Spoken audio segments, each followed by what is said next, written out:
আপনার আস্থা, আপনার বিশ্বাস, আপনার অনুপ্রেরণা, আপনার দোয়া, আপনার আদেশ, আপনার নির্দেশের অপেক্ষায় আপনি যখন নির্দেশ করবেন আমরা তখন অক্ষরে অক্ষরে পালন করব।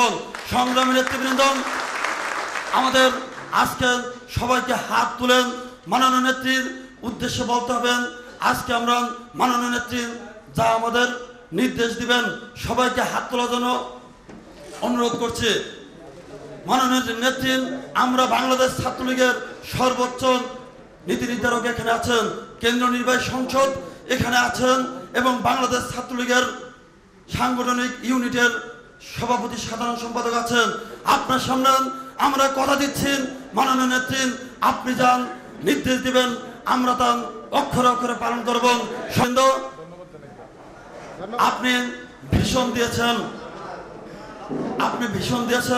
2021 সাল এবং 2041 সাল, সেই ভীষণ বাস্তবায়ন বাংলাদেশ ছাত্রলীগের সর্বস্তরের নেতৃবৃন্দ সামনে আমার সংক্ষিপ্ত বক্তব্য শেষ করছি। জয় বাংলা, জয় বঙ্গবন্ধু, জয় জননেত্রী দেশরত্ন শেখ হাসিনা।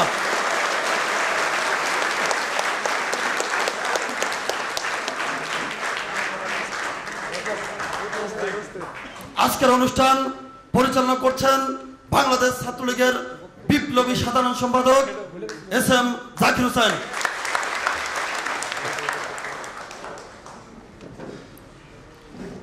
সুপ্রিয় বন্ধুরা, এখন আপনাদের মাঝে বক্তব্য রাখবেন।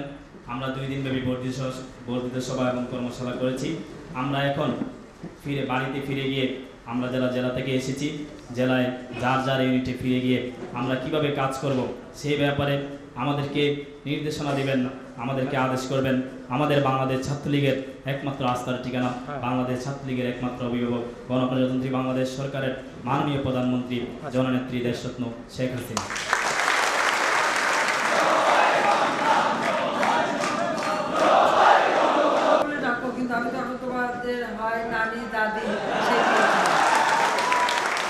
আমার নাতনি এখন ইউনিভার্সিটিতে পড়ে, সেদিক থেকে তো আমার নানি দাদির পর্যায়ে চলে গেছে। যাক, আমি ছাত্রলীগের সভাপতি, সাধারণ সম্পাদক এবং ছাত্রলীগের বিভিন্ন জেলা থেকে আগত নেতৃবৃন্দ সবাইকে স্বাগত জানাচ্ছি। আর বিশেষ করে আজকে তোমার গণভবনে এসেছো, আমি মনে করি আমার গণভবন ধন্য, কারণ আমার গণভবন এটা হচ্ছে জনগণের ভবন। কাজী আমি সত্যি খুব আনন্দিত, যদিও রোজার সময় আর ইফতারের পরে এই বৃদ্ধ বয়সে মানে আসলে বক্তৃতা বা কথা বললে কষ্টকরই হয়, কারণ এরপর আবার তারাবি নামাজ পড়তে হবে। কিন্তু তোমাদের কাছে আসার পর মনে হয় সব ক্লান্তি আমার দূর হয়ে যায়। এমনিতে তো হয়তো রাষ্ট্রীয় কাজ একটার পর একটা প্রোগ্রাম থাকেই। সকালে ইকনেকের মিটিং, সেখান থেকে পার্লামেন্ট, প্রায় 3:45টার সময় ঘরে ফিরে আবার 4টার সময় আমাদের পার্লামেন্টারি বোর্ডের মিটিং ছিল, সেখান থেকে আবার গেলাম ইফতার পার্টিতে, তারপরে তোমাদের সঙ্গে সাক্ষাৎ। যাই হোক, আমি খুব আনন্দিত যে তোমাদের সাথে দেখা হচ্ছে। ছাত্রলীগ আসলে বাংলাদেশের ইতিহাস যদি বলতে হয় তাহলে ছাত্রলীগের ইতিহাসটাই কিন্তু চলে আসে। বাংলাদেশের প্রতিটি অর্জনের পিছনে ছাত্রলীগেরই অবদান রয়েছে। পাকিস্তানি শাসক গোষ্ঠী যখন প্রথম আমাদের ভাষার উপর আঘাত হানল, আর ভাষার উপর আঘাত হানার উদ্দেশ্যটা হলো একটা জাতীয় সত্তাকে যখন ধ্বংস করতে চায় তখন তার ভাষা সংস্কৃতির উপরই আঘাত হানে। পাকিস্তানি হানাদার বাহিনী না, তখন তো পাকিস্তানি শাসক গোষ্ঠী, তাদের একটা লক্ষ্য ছিল যে আমরা বাংলা ভাষায় কথা বলি, সেই মাতৃভাষায় কথা বলার অধিকারটা তারা কেড়ে নিতে চেয়েছিল। এবং আমাদের ছাত্র জীবনে আমরা দেখেছি এক এক সময় এক এক কিছু আমাদের উপরে চাপানোর চেষ্টা। একসময় আসলো আমরা তখন, যদিও তখন খুব আমরাও ছোটো, যখন ভাষার বিরুদ্ধে তারা কথা বললো এবং রাষ্ট্রভাষা উর্দু হবে এই ঘোষণা দিল, তখন বঙ্গবন্ধু ছিলেন ঢাকা বিশ্ববিদ্যালয়ের আইন বিভাগের ছাত্র। এবং তিনি কিন্তু এই ছাত্রলীগ গঠন করলেন, কারণ যে কোনো একটা আন্দোলন সংগ্রাম করতে গেলে সংগঠনের প্রয়োজন। কাজী 1948 সালের 4 জানুয়ারি ছাত্রলীগ প্রতিষ্ঠা করেন এবং এরপরই তিনি একটা উদ্যোগ নেন ছাত্র সমাজকে নিয়ে এই রাষ্ট্রভাষা বাংলা মর্যাদা রক্ষার জন্য আন্দোলন গড়ে তোলা। এবং 48 সালের 11ই মার্চ প্রথম এই আন্দোলন কিন্তু শুরু, এবং সেদিন প্রথম ধর্মঘট ডাকা হয় এবং সেদিন বঙ্গবন্ধু সহ আরও অনেক ছাত্রনেতারা গ্রেপ্তার হয়, বন্দী হয়, যদিও 15ই মার্চ মুক্তি পায়। 16ই মার্চ ঢাকা বিশ্ববিদ্যালয় আমতল, এখন আর সেটা নেই, এখন ওই মেডিকেল বিশ্ববিদ্যালয়, যেখানে ওই যে দ্বিতীয় ইউনিটটা করা হচ্ছে ওই জায়গাটাই ছিল একটা আম গাছ, বড় আম গাছ, এবং সেখানেই মিটিং হতো। ওটাই বিশ্ববিদ্যালয় ছিল, যেখানে মেডিকেল কলেজটা, ওটা ঢাকা বিশ্ববিদ্যালয়ের চত্বর ছিল। তো সেখানে যে মিটিং হয় সেই মিটিংয়ে বঙ্গবন্ধুই কিন্তু সভাপতিত্ব করেন এবং এই প্রতিবাদ শুরু হয়। এরপর আবার গ্রেপ্তার, এই বন্দি গ্রেপ্তার, এই ধরনের আন্দোলন কিন্তু সেই থেকেই শুরু। এবং 49 সালে তাকে যে গ্রেপ্তার করা হলো, এরপর কিন্তু আর মুক্তি দেয়নি। কিন্তু কারাগারে থেকেও যখন মেডিকেল কলেজে চিকিৎসা দিতে আসতেন তখনও কিন্তু তিনি সবসময় যোগাযোগ রাখতেন। বঙ্গবন্ধুর যে অসমাপ্ত আত্মজীবনীটা আছে, সেই আত্মজীবনীটা যদি তোমরা পড়ো তাহলে কিন্তু বাংলাদেশের সংগ্রামের, বিশেষ করে ছাত্রলীগের সংগ্রামের অনেক ইতিহাস সেখান থেকে তোমরা জানতে পারবা। এবং আমি মনে করি ছাত্রলীগের প্রত্যেকটা কর্মীর এই বইটা পড়া উচিত, বলে বাংলাদেশের ইতিহাস, এই উপমহাদেশের ইতিহাস এবং ছাত্রলীগের বিষয়ে অনেক কিছু জানার একটা বিরাট সুযোগ রয়েছে। যে এটা আমাদের সৌভাগ্য যে তিনি কারাগারে থেকেও এই লেখাটা লিখে গিয়েছিলেন। আর অনেক নানা রকম সমস্যা এসেছে আমাদের, কিন্তু যেভাবে হোক এই লেখাগুলি আমি সংগ্রহে রাখতে পেরেছিলাম এবং তার জাতির কাছে তুলে দিয়েছি। ছাত্রলীগের প্রত্যেকটা সংগ্রামের সাথে বাংলাদেশের যে প্রাপ্তি তার একটা যোগ রয়েছে। এবং এমনকি আমি বলবো যে প্রতিটি আন্দোলন সংগ্রামের মধ্য দিয়ে আমরা যে অর্জন করেছি, সেখানে যদি শহীদের তালিকা দেখি সেখানে কিন্তু ছাত্রলীগের নামই বেশি আছে। কারণ ত্যাগের দিক থেকেও ছাত্রলীগের ত্যাগ সব থেকে বেশি। আমাদের যে আন্দোলন, সেই ভাষা আন্দোলন, এরপর জাতির পিতা যখন 6 দফা দিলেন, সেই 6 দফা আন্দোলন, এবং তোমরা খেয়াল করবে 66 সালে উনি 6 দফা দিলেন। ফেব্রুয়ারি মাসে 6 দফা দিয়েছে, ওনাকে কিন্তু মে মাসে গ্রেপ্তার করা হলো। এর মাঝে তিনি যে কয়টা সভা করতে যাচ্ছেন তার বক্তৃতা দেওয়ার কারণে প্রতিটি জায়গায় তার বিরুদ্ধে মামলা, প্রতিটি জায়গায় তাকে গ্রেপ্তার করা হয়েছে।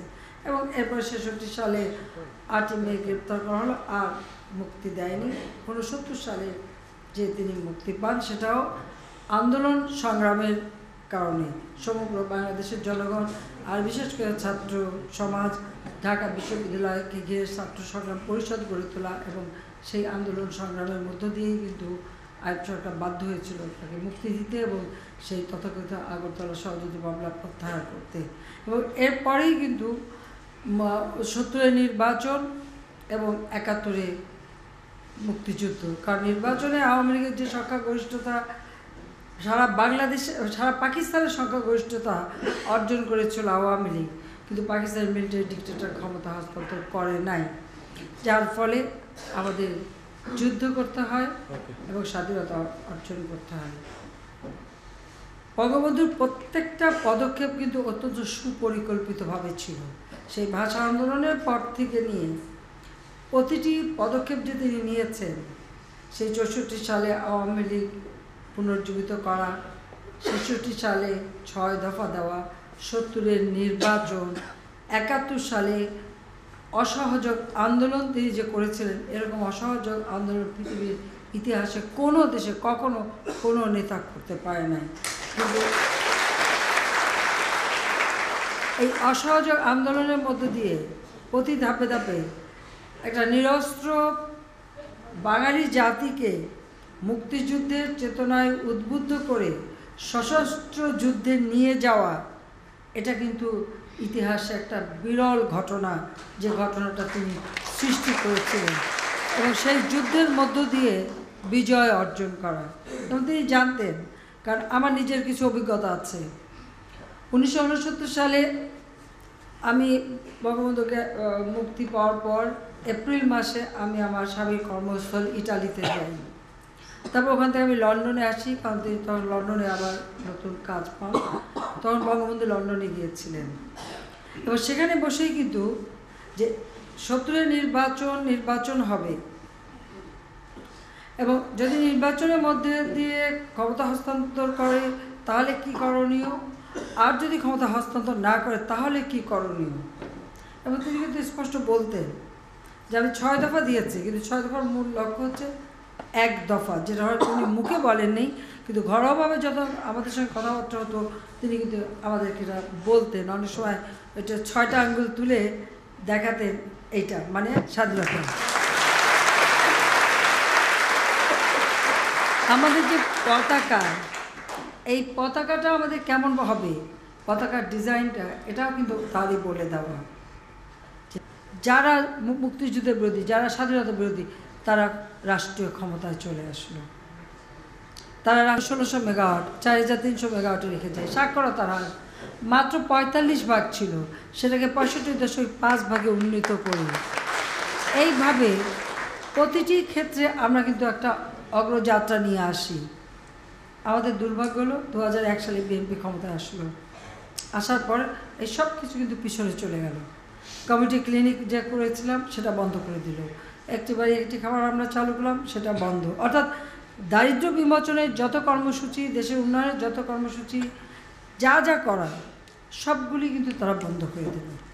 এবং এত বিস্তারিত বলতে পারবো না, কিন্তু প্রতিটি ক্ষেত্রে, এমনকি ঢাকা শহরে বিদ্যুৎ সঞ্চালন লাইন যেটা করতে গেলাম 33-32 কেবির লাইন, সেটাও বন্ধ করে দিল।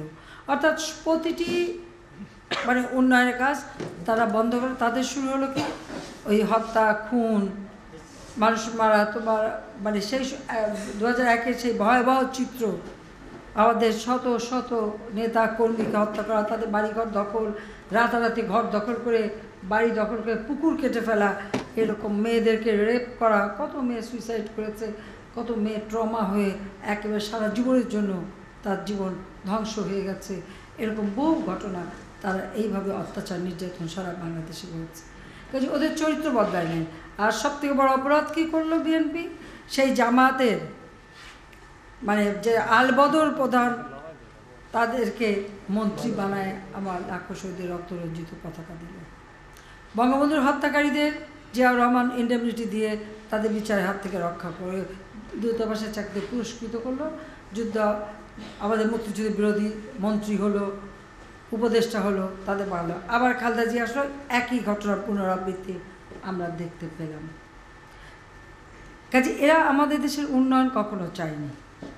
এবং তার নমুনা তোমরা নিজের স্বচক্ষে দেখলা যে 2015 সালে 3টা মাস জীবন্ত মানুষকে কিভাবে তারা পুড়িয়ে মারল। কোনো মানুষের ভিতরে এতটুকু মনুষ্যত্ব থাকলে এইভাবে সাধারণ মানুষকে পুড়িয়ে মারতে পারে না। আসলে এই মহিলার মনে কোনো রকম কোনো মনুষ্যত্ব বোধ নাই। তার লোভ, ক্ষমতা, এটাই হচ্ছে তার লোভ। আর ক্ষমতা দিয়ে সে কী করবে? ক্ষমতা দিয়ে তো শুধু নিজের মানে নিজের ভালো, নিজের অর্থ সম্পদ, নিজের বিলাসিতা। নইলে 81 সালে জিয়া মরার পর ঘোষণা হলো কিচ্ছু থুয়ে জানি ভাঙা সুটকেসের আগেঞ্জি ছাড়া। আর তার ছেলেকে পড়াতো নাকি জিয়াউর রহমানের প্যান্ট কেটে ছোট করে সেগুলি পড়াতো, একটা নতুন প্যান্টও কিনে পড়াতো না। আর ছোট ছোট মাছ ছাড়া নাকি কিছু খেতই না। এই মিথ্যা প্রচার কিন্তু এভাবেই তারা চালিয়েছিল। শুধু ভাঙা সুটকেসের আগেঞ্জি ছাড়া কিছু নাই। কিন্তু পরবর্তীতে দেখা গেল কি, বিশাল সম্পদের মালিক, বিলাসবহুল জীবনযাপন, এবং এখনও লন্ডনে আছে কয়খানা গাড়ি, সোফা ড্রাইভেন কার ইত্যাদি ইত্যাদি সব কিছু নিয়ে, আয়া টায়া সব নিয়েই তারা আছে। কোথা থেকে টাকাটা আসে? কার টাকা? এদের মানি লন্ডারিং কিছু টাকা আমরা ফেরত আনছি, এটাও একটা ইতিহাস যে প্রথম বাংলাদেশে কিছু টাকা ফেরত আনতে হচ্ছে। এইভাবে তো তারা একদিকে দুঃশাসন চালিয়েছে, লুটপাট করেছে, মানি লন্ডারিং করেছে, সন্ত্রাস করেছে, জঙ্গিবাদ সৃষ্টি করেছে। বাংলাদেশকে একটা জঙ্গিবাদী রাষ্ট্রে তারা পরিণত করেছিল।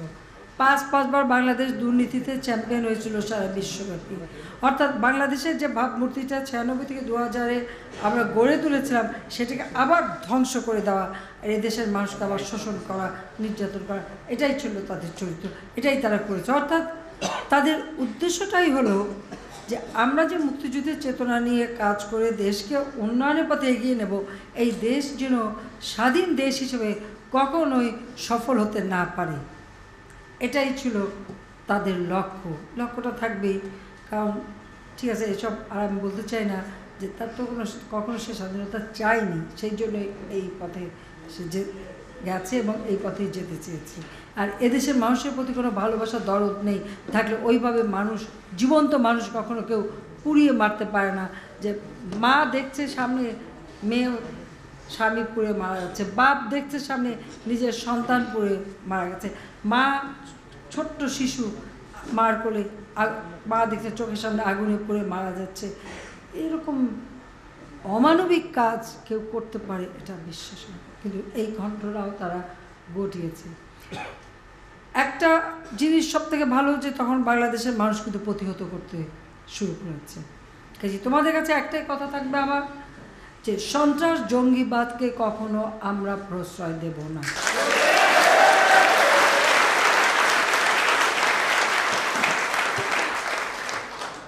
সন্ত্রাস জঙ্গিবাদ করে কখনো কারো মঙ্গলও করা যায় না, কারো কল্যাণও হয় না, কোনো দেশ এগোতে পারে না। কাজে ছাত্রলীগ হিসেবে, ছাত্রলীগের কর্মী হিসেবে সবসময় তোমাদের এই কথাটা মনে রাখতে হবে যে দক্ষিণ এশিয়ায় বাংলাদেশকে আমরা শান্তির দেশ হিসেবে প্রতিষ্ঠা করতে চাই। কারণ আমি সরকারে আসার পর ঘোষণা দিয়েছিলাম যে বাংলাদেশের মাটিকে কখনো অন্য কোনো দেশে কোনো ধরনের ইনসার্জেন্সি অ্যাক্টিভিটিস বা সন্ত্রাসী কর্মকাণ্ড চালানোর জন্য ব্যবহার করতে আমরা দেব না, আমরা দেব না। পার্বত্য চট্টগ্রাম 2 দশকের সমস্যা। আমি যখন 81 সালে বাংলা মাটিতে পা দিই তখন আমি বলেছিলাম যে এটা মিলিটারিলি এটা সমাধান করা সম্ভব না, রাজনৈতিক সমস্যা রাজনৈতিকভাবে সমাধান করতে হবে। আমি তখন থেকে প্রস্তুতি নিই এবং আমি সরকার গঠন করার সাথে সাথে আমি সেই শান্তি চুক্তি করি। ইন্ডিয়ার সাথে গঙ্গা পানি এই ঝগড়াঝাটি করে আর জাতিসংঘে দাবি করে তো আমার পানি আদায় হবে না, আমাকে বায়োলেটারালি আলোচনা করে বন্ধুত্বপূর্ণ সম্পর্ক নিয়ে আমার সমস্যা আমার সমাধান করতে হবে। আমি গঙ্গা পানি চুক্তি ন্যায্য হিসেবে আদায় করি। আমাদের ল্যান্ড বাউন্ডারি দেখো, বঙ্গবন্ধু কিন্তু সব আইন করে গিয়েছিলেন, মাঝে মাঝে আবার অবাক লাগে, তিনি ল্যান্ড বাউন্ডারি আইন করে এটা পার্লামেন্টে রেটিফাই করে যান। আমাদের বিশাল সমুদ্র সীমা, এই সমুদ্র সীমা আইন তিনি করে দিয়ে যান। সরকার তারা কেউ কখনো ইন্ডিয়ার কাছে আমাদের যে ন্যায্য দাবি, সমুদ্র সীমার ন্যায্য দাবি, আমাদের ল্যান্ড বাউন্ডারি, কোনো ব্যাপারে কোনোদিন একটা টু শব্দ করার সাহসী পায়নি। কারণটা কি? কারণ কিছুই না, উপর দিয়ে ভারত বিরোধী কথা আর তলে তলে পদলেহন করা, এটাই ছিল তাদের চরিত্র, এটাই তারা করেছে। এবং এটা আমার নিজেরও অভিজ্ঞতা আছে, কারণ আমাকে এক্সাইলে 6 বছর থাকতে হয়েছিল। সে সময় জিয়াউর রহমানও গেছিলো, সবারই চরিত্র আমার জানা আছে, সবারই কথা জানা আছে বেসাথে। কাজে এইভাবে তারা করেছে। কিন্তু আমার কথা হচ্ছে, ছোট হোক বড় হোক যাই হোক, এই দেশ আমার স্বাধীন দেশ, আমরা যুদ্ধ করে রক্ত দিয়ে দেশ স্বাধীন করেছি। কিন্তু আমি আমার স্বাধীন দেশের নাগরিক, আমার স্বাধীনতা আমার রক্ত দিয়ে অর্জিত। কাজে আমি স্বাধীন দেশ হিসেবে যে কোনো দেশ যত বড়ই হোক আমি সমমর্যাদা প্রাপ্তির অধিকারী,